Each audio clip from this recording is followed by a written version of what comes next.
So task 4, let's get through this, Dana. Task 4 was compare bigger unknown. How did you guys do on that one? Just so I know what kind of math problems to put in. It was the Martin and Jose were putting borders. The border. Oh. They had the hard. I pulled back a group of 11 kids who got a 1 on that and redid the whole thing with them. They did have a hard time. They just couldn't because add that to Jose's. And that was comparing. Yeah. Okay. And to them too, I think what threw mine was as soon as they read that it was feet, they wanted to measure it out and draw it. Right. So I saw kids like trying to actually measure that, and they asked me what a border was. So Yeah, I like this showed is them. a border. So then they were trying to measure it. If it had said like, if it had been oranges or some Right. other object, I think it would have gone better. But because it was measuring, all of a sudden comparing it threw them off. That was my best word problem. Like Really? the most of I had 11 kids get that correct, That's fine. and 4 that were like partial. Did So you I do was- anything special for that particular? Even if it's not on the lesson plan, I do a word problem every day, Right. and we work through it together. And just because I know that was something we needed in my class. So the lesson plan is just in general kind of what we can all work on, and then we can tweak it. So I can start adding more word problems, like a whole group word problem. See, I do a word problem every day also. Right, because what you I do thought for did like, that. We do yeah. the math journal every day. that's what I do, math journal every day. So it's still, I love that we've been doing the number of the day, how to represent the number, because Right. they've got that. But most of mine, when it comes to the story problems, it's not necessarily they got the answer wrong. It's because they didn't do the 3 things that Right. are required.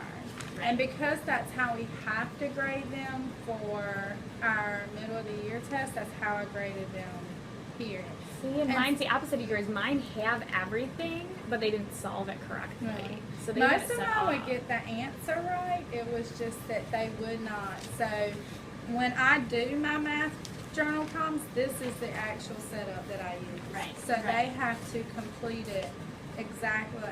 This is what's on the smart board, and they know I'm looking for all 3 things. Right. And So I'm going to come teach your kids how to set it up. You teach my Oh, kids how to good solve idea. it. Walk Good around idea. 3, and we walk around, and if they don't have it, then I won't even look at it. I don't see all 3 parts, so I Right. can't look at your answer. But my answer is right, but you don't have your 3 parts. I have to see everything. Right. Now, I want you guys to know I did intentionally put task 5 and task 6 are similar in the fact that they both start with some and then a change and then now this is what we have, but one was adding and one was subtracting. I don't know if I had explained that I intentionally did that, but just because they tend to ask that on the test, and They those do. are the trickiest ones, I think. so too. So it was like, we might as well find out if they can do that and take it from there. And especially to see, well, if someone's adding 6 more flowers versus 8 ducks flew away, if they can understand any difference between Right.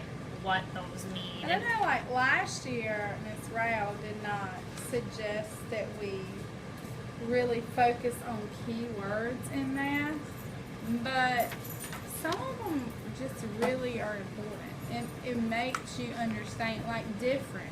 Had our kids known that with difference you're gonna subtract, then I think that task 1 would have been a lot better.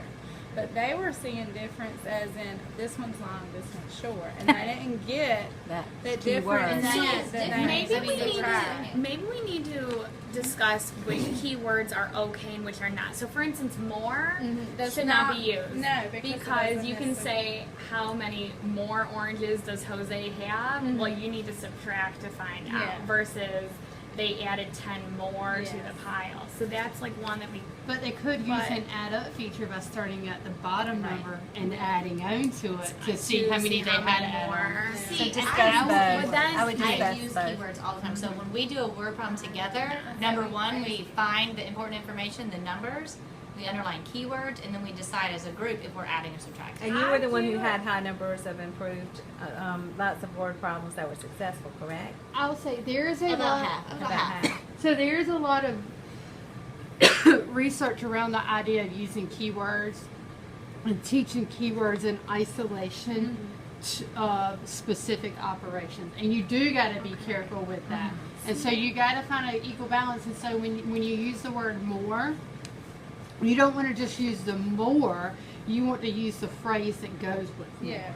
So look at key phrases when you're talking about what, but then also that whole idea of what makes sense based on the information. that's what I And that's why you don't want to isolate keywords to specific operations, because you can teach the kids when you see more.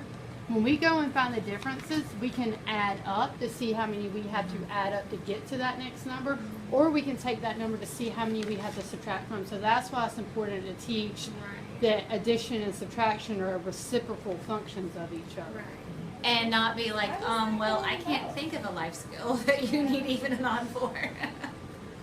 Okay. That's an interesting question. It threw me. It was during that on Thursday, and because the ones that came, I kind of went through it and talked about what we were doing and stuff. And I'm like, what life skill is this? And I was like,